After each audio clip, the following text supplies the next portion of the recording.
Eggplant parmigiana, a typical dish of Italian cuisine. Wash and slice the eggplants.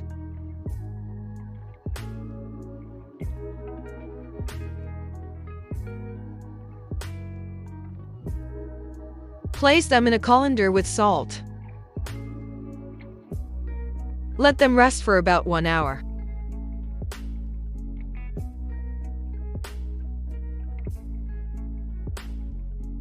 Prepare the tomato sauce. Put the garlic clove in a saucepan with extra virgin olive oil. Let it brown and add the tomato puree, salt, and fresh basil. Cook the sauce for about 10 minutes. Squeeze and dry the sliced eggplants. In a frying pan, heat plenty of peanut oil. Fry the eggplants on both sides. Drain on kitchen paper to absorb excess oil.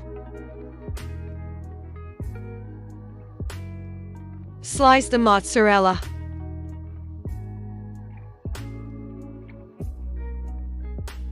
In a baking dish, place a generous spoonful of sauce. Make a layer of fried eggplants and cover them with more sauce. Put the slices of mozzarella on top. Now sprinkle with plenty of grated Parmesan cheese. Start again with another layer of eggplants. Add more sauce, more mozzarella, more Parmesan. Bake in a static oven at 200°C for about 30 minutes. Let it cool and serve. Enjoy your meal, and keep cooking with Cookaround.